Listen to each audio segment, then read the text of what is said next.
Hey girl. Hey girl, hey. Welcome back to the channel. For those of you who have been watching, wait, what did I say? For those of you who have been watching my series, I had to quit my dream job. We're gonna get back to those videos probably next week. That's gonna be like 4 chapters. That's 8.5, almost 9 years of doing morning radio on Power 99.1. And that was a good time until it wasn't. And I do wanna go into some details. I have 4 chapters of that story that I have to tell, so I just need more time. Plus I got a juicy one for you today, girl, okay? Especially if you love drama. This one is about, I felt like Wendy Williams in that moment. How you doing? I miss her. I hope she's doing well. Okay. If you're new to the channel, my name is 𝗧𝗵𝗥. I am 43 years old. I have been in survival mode since September of 2025 when I was laid off from a communications manager role that I had here in Seattle. And unfortunately, that put me in a lot of debt. On top of losing my job, I also had a renter in my house that I own that's 3 hours away from Seattle who didn't pay rent. I ended up having to pay rent here in Seattle and my mortgage on my house. Because when you own a house, it doesn't matter where the money's coming from, but that mortgage has got to be paid or the house will no longer be yours. And I refused to lose my house over some bull from someone that was supposed to be my friend. What would you do in that situation? So that is the story. Did I introduce myself right? I said I'm 43, I'm broke, I'm in a career pivot. Starting at the time I'm recording this video, it is August 5th. Starting on August 18th, the same day, it's crazy. I will start my orientation as a teacher to teach 2nd grade. Yay. And then I will also start grad school. That's my orientation for grad school as well at the University of Washington. So essentially, I was a radio personality for 18 years, radio and TV. 18 years, very long career. Little 𝗧𝗵𝗥 got everything she wanted. And then now I'm in this whole career pivot. I say from the last 5 years, because I stepped down in June of 2021 from my dream job to now, I guess, be where I am now. Lord have mercy. So the dream job stuff, I'll get back to those videos here shortly. But today, we about to talk about this friend that was in my house that really me up. I've never been in this financial strain, in this financial situation. And I'm really angry about it, especially because I just got denied. I was trying to refinance my HELOC loan on my house, but because I have so much debt right now that I accrued between September 2025 to today in 2026, I was denied, and I am pissed and I am angry. And that's why I want to tell the story. I want to tell it angry. I'm sick of trying to protect people's feelings. Now, I'm not gonna say no names just because my character, I can't do that. But I'm about to tell my story. But I want to go to the rooftop for that story, okay? So let's go to the rooftop, girl. So I have tried to film this video multiple times using this camera that I bought a long time ago. I don't even remember when I bought this camera. It must have been at least 10 years ago when I originally started wanting to be a vlogger and do interviews and stuff like that. Back when I was in radio, I really did try to start this YouTube channel. If you go all the way back, I started it in like 2007. But for some reason, after I filmed this video, and I was on the rooftop and I was like, oh, this is gonna be great for content. The lighting is amazing, way better than in my small apartment. But for some reason, the videos kept coming out like this. So this was the first time I tried to film this story. Here's the second time. And so I'm like, man, that camera. I'm about to just use my iPhone. Shout out to my iPhone. And this is the iPhone that I'm using to film this is an old iPhone. This is my actual iPhone that I use for phone calls in my real life. So let me start here. It is Saturday morning, August 8th. I went out last night. Before we get into this, how am I broke? Because I'm broke. The betrayal of a friend and some other things that happened, which we will go through in this video. But before we do this video, I do want to shout out my weekly vlog that I'm filming that will come out on this YouTube channel, of course. Where else would it come out, Rika? It is my how I'm ending my summer before I finally start teaching 2nd grade and I start grad school. I'm gonna be a teacher and in school. Somebody gonna be teaching me, okay? So we will unbox things that my friends have gotten. So I'm really excited to do that on another video, which of course stick around. Which of course stick around.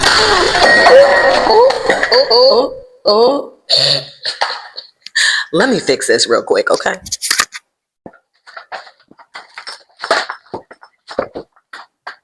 Okay, let's just go ahead and get into this video before everything just break down and I'm not able to talk my how I'm broke. Let's cut back to 2013 when I bought my house.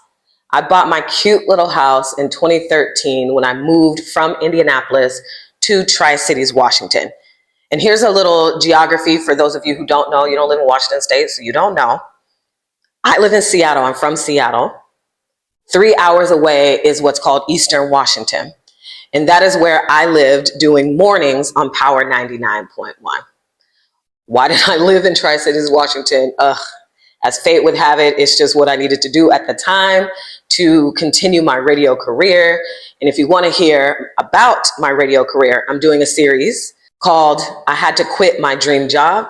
So if you want to hear that full story, you can watch this video here. I would start here in part 1, and I'm going to link it down in the comments for you to watch it. Girl, we got a whole life over here. I've lived 43 years of life, so I got a lot of chapters that I am enjoying telling you about here on this YouTube channel. I'm in Tri-Cities. I bought my house. I'm going to tell you this. I bought that house for $97,000. It was a steal. Now, since then, I've had to remodel. I've had to do some upgrades, like get a new roof. I finally got central heating and air. So that means I did have to refinance, get another loan. So I think I owe about $140,000 something on the house, which is still in 2026 as a millennial owning a house. I'm kind of like, kind of a flex and still a steal. And when I say it's a flex, yes, I am proud of myself, but I hate owning a house. I'll do a video on that later. And also, if you don't own a house and you're 45, 50, 38, 30, who cares? Who cares? The market is so different. You are not less than, you are still worthy, regardless of these milestones that you feel like you were supposed to have because society told you you should have them. So I hope that encourages you and makes you feel better about whatever thing you feel like you have not achieved at this age that you are at, okay? Now, here's one of the reasons why I hate owning this home. Cut to, I stepped down from my dream job in 2021. I got my first career pivot as a project manager in January 2022. When I got that job, I loved the job. I did. I would still have that job if they let me work from home and move back to Seattle, and or if we just moved the whole nonprofit here to Seattle, I would still have that job. I loved working for who I worked for. I just loved it, okay? But when I got the job, I told my manager at the time, I'll give you a year. And I can't believe she hired me on that, but I said, I'll give you a year. As life happens, it ended up being 2 years because for like a year or so, I was like, okay, I'm a project manager now. I'm about to get to Seattle. I'm gonna work for Microsoft, Amazon, whatever, as a project manager. It took forever to find a job. And then I finally got a job as a communications manager in May of 2024. I accepted the job knowing I just need to get back to Seattle. This may not really be the lane I want to be in, but I just have to get back to Seattle. So in May of 2024, I'm doing the things that you're supposed to do when you're trying to pack up your life and move across the state. And I said, okay, well, I'm going to rent out my house. I don't want to get rid of it. I'm going to rent out my house. I'm asking my coworkers, friends, whoever, if you need a house to rent, let me know because I'm renting out my house. While I'm asking my friends, coworkers, whatever, I'm also knowing that I'm going to hire a property management company. Thank God. This one particular friend that f***ed me over and betrayed me, because remember this video is, so how am I broke? Oh, because a friend betrayed me. Dun, dun, dun. So dramatic, right? So dramatic, but I'm so serious. I'm so serious. If this didn't happen, I might have had a chance financially. This particular friend Said no at first, like, no, I don't think it's a good idea, you know, whatever, boom, boom, boom. Then I think it must have been like 2 weeks or so before I was about to just pack it up in the U-Haul and get to Seattle because I was on the last to-dos or whatever. He came back and said, you know what? Actually, I think it'll be a good idea if I move out of my mom's house. It's going to be good for my mental health. You know what I'm saying? And, you know, if I just move in your house. So is that cool? I said, cool. Thank God I had the property management because, you know, don't rent to a friend. Like, it's not a good idea. So I thought, okay, well, at least I'll have this property management company in place and they will help me if anything goes awry or whatever. So he signed the paperwork just like a regular renter would. Let's cut to where it got murky. So again, that is May of 2024. Things are cool. And then we get to March of 2025. And I noticed that it was around the 6th or 7th of the month, which is usually the time where my property management company will dump the money into my bank account. And then I therefore go and pay my mortgage. Okay. It was about the 6th or 7th of March. And I said, ain't no money in my account. Called my project management company. And I said, is something happening? Is the deposit gonna be late? You know, whatever. And they said, oh, the renter didn't pay rent. I'm sorry, what's the renter in my house? Not my house. The friend that's in my house didn't pay rent. Is that what you're telling me? And that's exactly what happened. So he ends up not paying rent. It took me a few days to get a hold of him, to even figure out what is happening. Now, while I'm trying to get a hold of him, I find out that he actually lost his job. Hey, listen, I understand. We're going to cut to September 2025 where I lost my job. Totally understand. We're going to get to how this becomes a betrayal after I just tell you what happened, okay? So he loses his job, takes a few days to get a hold of him, and he's like, oh yeah, my bad, whatever. I believe in March he did give me the money. I end up paying my mortgage, and then April, it happens again. And so at this point, I'm like, what the is going on?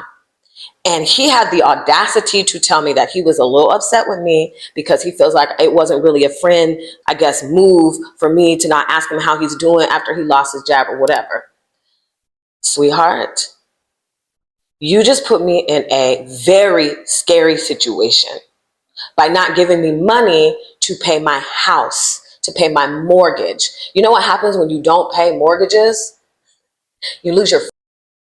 And at this time, again, I'm living in Seattle. So I had to pay rent here in Seattle, living in my apartment in the month of March.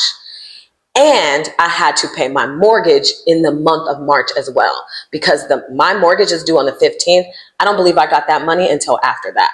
So I had to go into my emergency savings account, take some money out, pay my mortgage. So again, March comes, he pays. So I'm not really worried about you losing your job because you should have let me know. Why am I having to chase you down?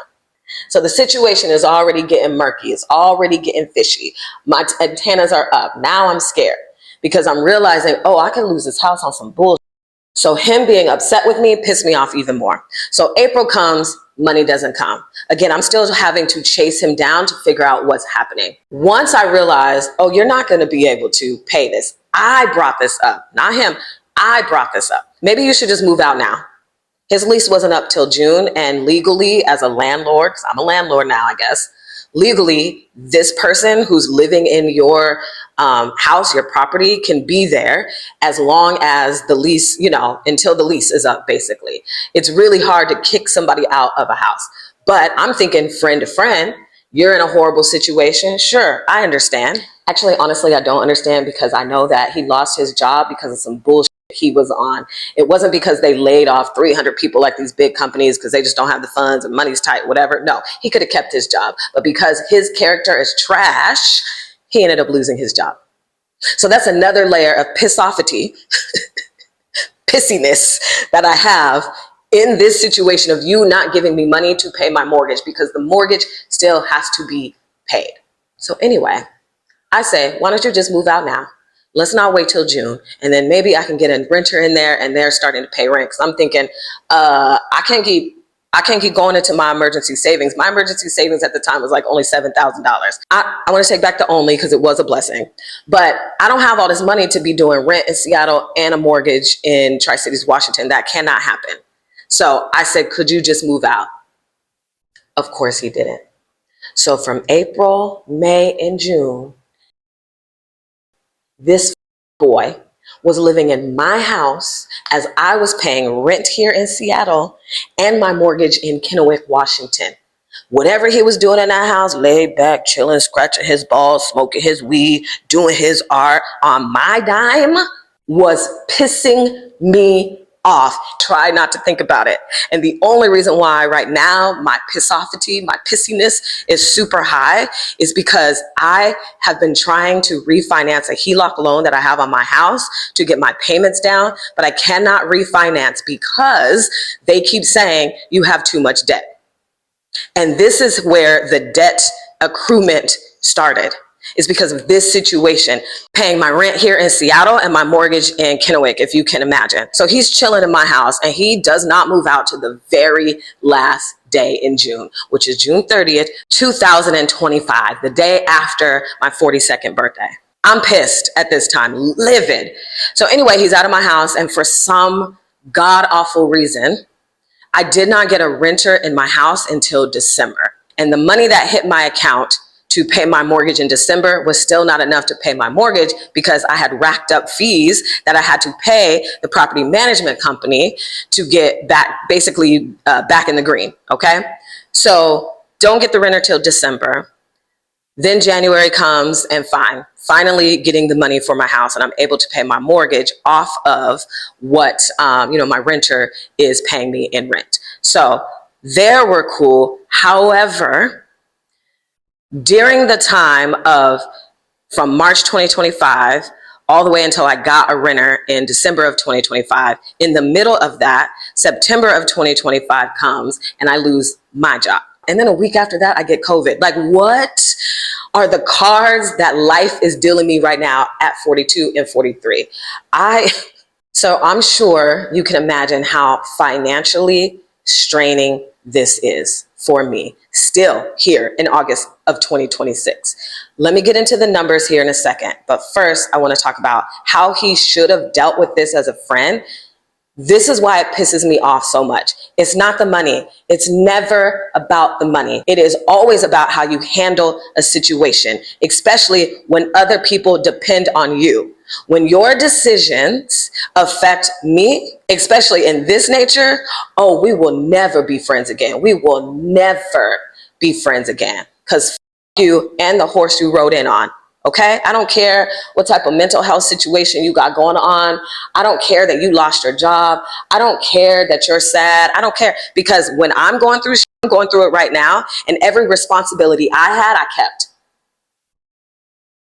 If not just having a conversation with somebody to say, yo, I'm going through this. I know I promised you this. Can we maneuver in this way? So I should have been the first one to know that he lost his job. The very first one, especially because that's the job that I got you. And I've saved your ass so many times. And you knew you were about to get fired. You knew it. You knew it. And the call should have happened immediately. Yo, Rika, I just lost my job, or I'm about to lose my job. And so it's going to be a struggle to pay the rent, but I'm about to go work at McDonald's. I'm about to drive for Uber. I'm about to go show my toes on OnlyFans.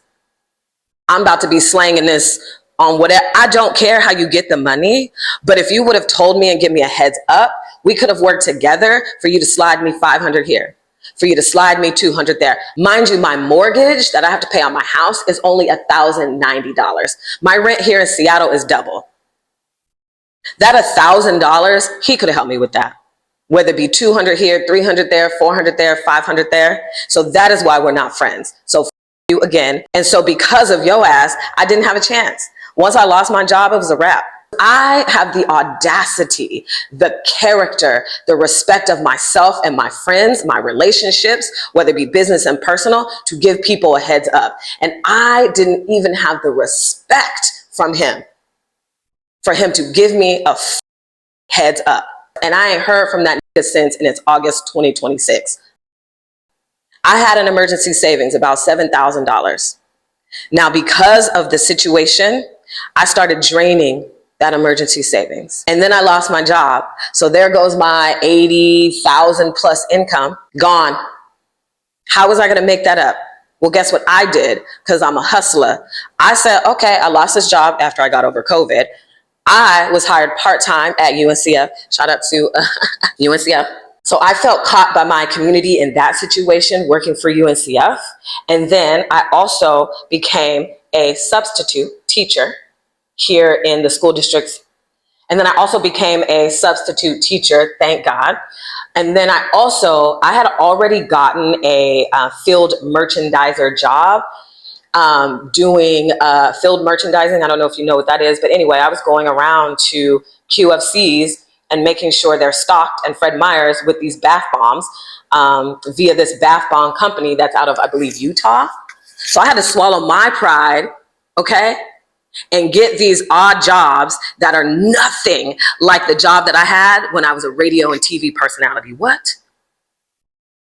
So substitute teacher, UNCF, and field merchandiser, I'm hustling, trying to make up for having to pay rent, having to pay my mortgage, and just living. I still got to eat. I still got to get gas. My phone bill still got to be paid. And this, again, couldn't even say, yo, I got $200 for you. I'm working Uber this week. I got you. Or even say it now. Ain't heard from him since.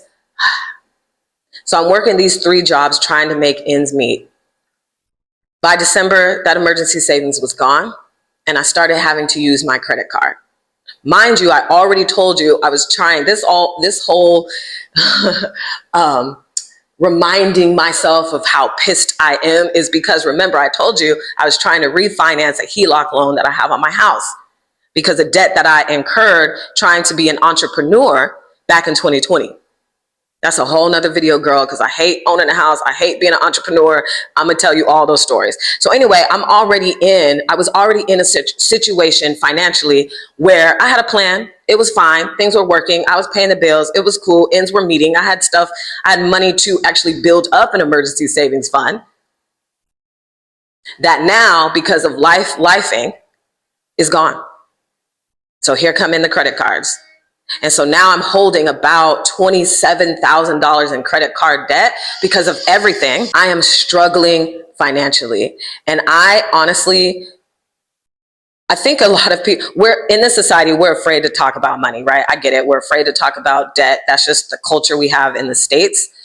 However, for me, being able to be honest about it here on social media and honestly to all my friends is very freeing for me. Because I don't want to be on here trying to act like I'm perfect. Oh my God, weekly vlog, girl. Okay, so I'm going to learn how to cook. And this is not a knock on anybody who's doing those videos, but that's just not my life right now. This hurts. And so more than being pissed off, I'm hurt because he was my friend. I had this dude, I've known him for about 8-9 years. Our families are so intertwined. His mom grew up with my dad. His cousin is like my bestie. And so I just couldn't believe that he would do something like this to me, out of all people, as many times as I saved his, which honestly, it does go back to the quote, when people show you who they are, believe them. And I, after this situation, am asking myself, how many times does someone need to show you who they are, whether it be romantic or in a friendship, for you to believe them? And so I believe people, and honestly, this started in my 30s, but now that I'm 43 and this situation has happened, oh, I believe you the very first time. That moment that I see it, oh, that's who you are. I be judging books by their covers now because I don't give. The way that I feel safe, the way that my nervous system feels safe is financial security. And because of him, because of losing my job, I don't have that. So I'm scared. How am I going to get out of this situation? I've done the maximum amount of things that I can do. Because mind you, yeah, I was working those 3 jobs. I also was on unemployment. And it still did not, the ends was still doing this. Sometimes they would touch, sometimes they don't. Sometimes they would touch because there's no type of financial flow in your money than having a full-time job with benefits, life insurance, regular hours. You know how much you're getting paid every month or every 2 weeks. But with part-time jobs and unemployment, that shit fluctuates, man. Do you know how much mental gymnastics I've had to do to figure out, okay, in this month, am I going to be okay? What checks do I got coming in? Okay, 400 there, 800 there. Because it's not like this field merchandiser job, even part-time with UNCF, it's not like my checks were ever over $3,000. Ever, not even close, probably not even 2,000, maybe once or twice. So that's why I'm broke. All right, so I feel like I can't end this video on some negativity. I know that I got this. I'm 43 now. I'm a woman of the 80s. I grew up in the church, so my faith is even bigger than mustard seed. And it's worked out so far. I haven't lost my house. I haven't had to move out my apartment. I've had to skip some meals and definitely not buy any Jordans, or there's a lot of things that I'm not going to be able to do. I can't go see Usher and Chris Brown this year. I'm not going to be able to go to Howard Homecoming, which is my 20th year. So this is real. This is a real financial burden, instability, something I've never been through. So this is real. But God is good. Everything works out for my good. Everything is working together for my good. So I do have hope and I have faith that it's going to continue to work out as I enter this new season as a teacher and in grad school. I mean, even the way that happened is amazing. If you want to hear that story, go here. I'll link it in the comments. If you've made it this far, thank you so much for watching. I want to know this from you. How's your character? If you were living in a friend's house and you lost your job and you knew you couldn't pay, what would you do? Hide, cower in a corner, not let them know? Or would you hustle enough to go in partnership with that friend and be like, yo, I ain't got the whole 1,000 this month, but I got 3. What would you do? Let's have a conversation in the comments. Thank you so much for watching. If you want to see this video of me unboxing the things that my friends got me, I love that my friends are so into me being a teacher. This makes me so happy. Don't forget to subscribe to the channel, like, turn on the notifications. Because after this video, I'm pretty sure this video will be coming out, but you need to know when it's coming out. So go ahead and do all the things that will help me become a content creator who's making money because I need the money, okay? All right. Thank you for watching. Love you.